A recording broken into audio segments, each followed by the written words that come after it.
नमस्कार दोस्तों, स्वागत है आपका हमारे यूट्यूब चैनल पर।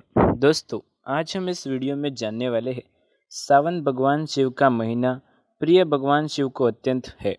यही कारण है कि भगवान शिव को इस महीने में जो कोई भक्त सच्चे मन से कोई भी साधना करता है या कोई भी खास प्रयोग करता है तो उसकी सभी इच्छाएं पूर्ण होती है। बल्कि भगवान शिव के आशीर्वाद से सभी नवग्रह उसके साथ चलने लग जाते हैं और जिस भी व्यक्ति के साथ नवग्रह उसका साथ देते हैं तो ऐसे में व्यक्ति के जीवन में दुर्भाग्य नहीं आता। और नवग्रह जब साथ देते हैं तो वो हमेशा धनवान रहता है। जब भगवान शिव की कृपा किसी साधक पर या किसी व्यक्ति पर हो जाती है, बल्कि ऐसा कहा जाता है कि चाहे भूत प्रेत हो, कोई पिशाच हो, कोई भी योनि हो, देवता हो, पितृ हो, कोई भी इस ब्रह्मांड की योनि हो, सभी भगवान शिव के भक्त हैं, उन्हीं के सामने नमस्तक रहते हैं। तो दोस्तों, आज के वीडियो में हम बड़े ही ज़्यादा खास उपाय के बारे में बताएंगे जो सिर्फ सावन के महीने में किए जाते हैं।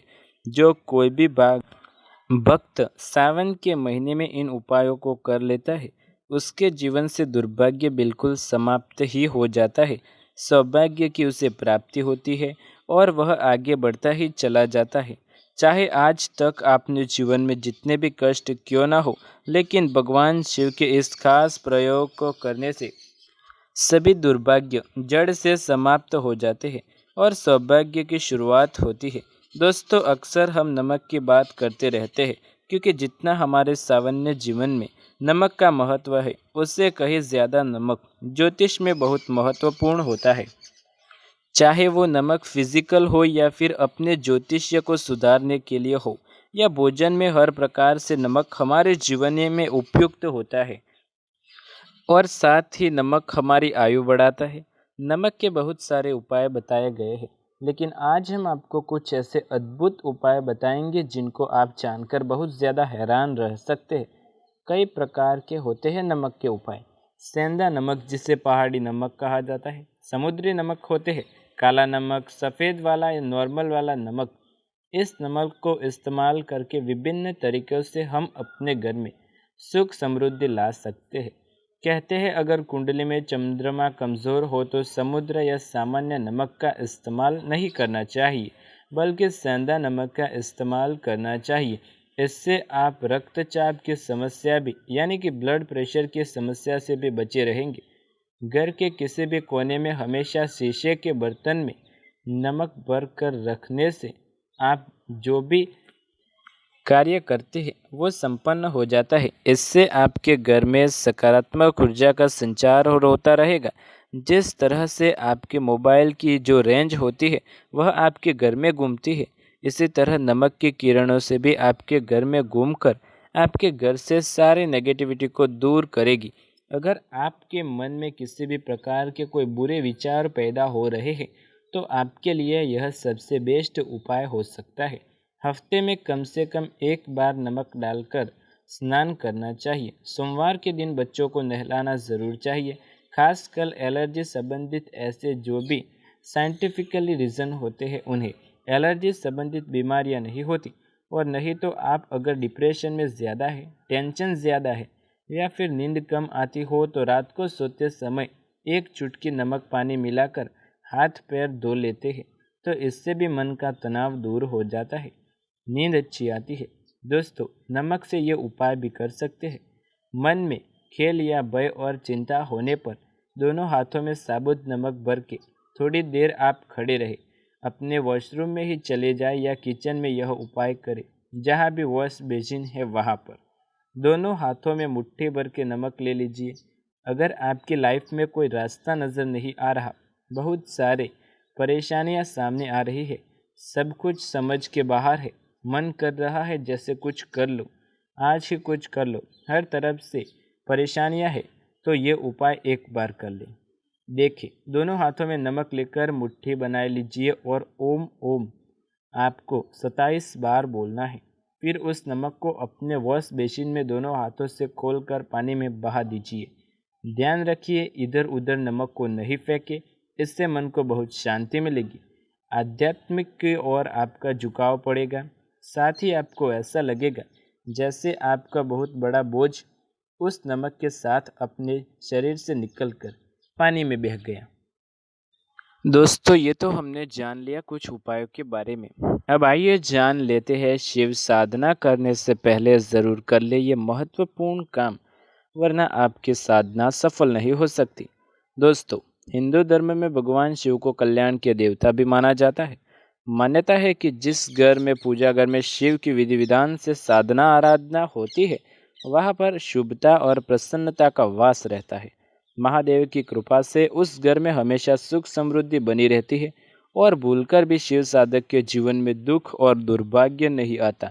सनातन परंपराओं में वैसे तो शिव की साधना अत्यंत ही सरल मानी गई है, क्योंकि भगवान शिव मात्र जल और कुछ पत्तियां चढ़ाने से प्रसन्न हो जाते हैं। भक्तों की सभी मनोकामना पूरी कर देते हैं, लेकिन उनकी पूजा से जुड़े कुछ विशेष नियम भी बताए गए हैं, जिन्हें अगर हर शिव भक्त हमेशा ध्यान में रखता है तो वो सफल हो जाता है। यदि आप भगवान शिव के साधक हैं तो आपको उनकी पूजा करते समय दिशा का विशेष ख्याल रखना चाहिए। भगवान शिव की मूर्ति या चित्रों को कहीं भी किसी भी दिशा में न रखें, बल्कि घर के ईशान कोण में ही पूजा स्थान बनाकर उसमें पवित्रता के स्थान रखें। दैनिक रूप से उनकी पूजा करें। इस बात का हमेशा ध्यान रखें कि शिवलिंग की साधना के लिए, न कि आपके घर की शोभा बढ़ाने के लिए। यदि आप इस नियम की अनदेखी करते हैं तो आपको पुण्य फल की बजाय पाप के भागीदार हो सकते हैं। भगवान शिव की पूजा हमेशा पूर्व या उत्तर दिशा की ओर मुख करके करनी चाहिए। कभी घर में शिवलिंग को घर के किसी ऐसे कोने पर न रखें जहां पर उनका पूजन एवं दर्शन मुश्किल से संभव हो पाता हो, और इसी प्रकार शिवलिंग की पूजा को एक बार कहीं पर स्थापित करने के बाद बार बार उसका स्थान बदलने की गलती कभी न करें। महादेव की कृपा पाने के लिए यदि आप किसी मंत्र का जाप कर रहे हैं तो हमेशा उन्हें प्रिय माने जाने वाले रुद्राक्ष की माला से ही जप करें। मान्यता है कि रुद्राक्ष की उत्पत्ति भगवान शिव के आंसुओं से हुई थी, जिसे स्वयं हमेशा भगवान शिव धारण करते हैं। लेकिन ध्यान रहे, जिस माला से आप भगवान शिव के महामंत्र का जाप करते हैं उसे भी स्वयं धारण न करें। भगवान शिव के जप की माला अलग रखें और गोमुखी में डालकर जप करें। महादेव की साधना कभी जमीन पर बैठकर न करें। उनकी पूजा में शुद्ध आसन का प्रयोग करें। यदि संभव हो तो उसी आसन पर बैठकर शिव की पूजा करें।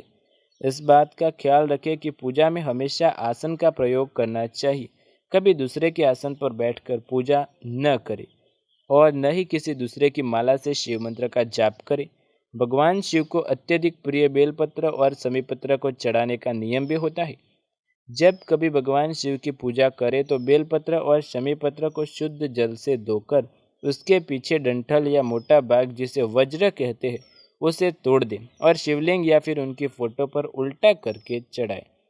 भगवान शिव की पूजा में कभी बासी फूल न चढ़ाएं। शिव की पूजा में हमेशा ताज़े पुष्प चढ़ाएं और दूसरे दिन शिवलिंग पर बासी फूल न चढ़ाएं। समय उसे शुद्ध गंगा जल से स्नान करके बासी पुष्प को हटा दें। महादेव की पूजा में तिल और चंपा के फूल का प्रयोग नहीं किया जाता, इसलिए इसे भूलकर भी न चढ़ाएं। जिस शंख और तुलसी के बगैर भगवान विष्णु की पूजा अधूरी मानी जाती है, उसी पवित्र शंख और तुलसी का प्रयोग भूलकर भी भगवान शिव की पूजा में न करें, क्योंकि ये दोनों ही चीज़ें भगवान की शिव की पूजा में निषेध मानी जाती है। इसी प्रकार शिव की पूजा में हल्दी और सिंदूर भी चढ़ाना वर्जित है। तो दोस्तों, यदि जानकारी पसंद आए तो वीडियो को लाइक शेयर कमेंट कर दें। चैनल पर नए हैं तो सब्सक्राइब करके बेल आइकन ज़रूर दबाएं। ऐसे ही नए वीडियो देखने के लिए हमारे चैनल के साथ जुड़े रहें। मिलते हैं अगले वीडियो में, तब तक के लिए धन्यवाद।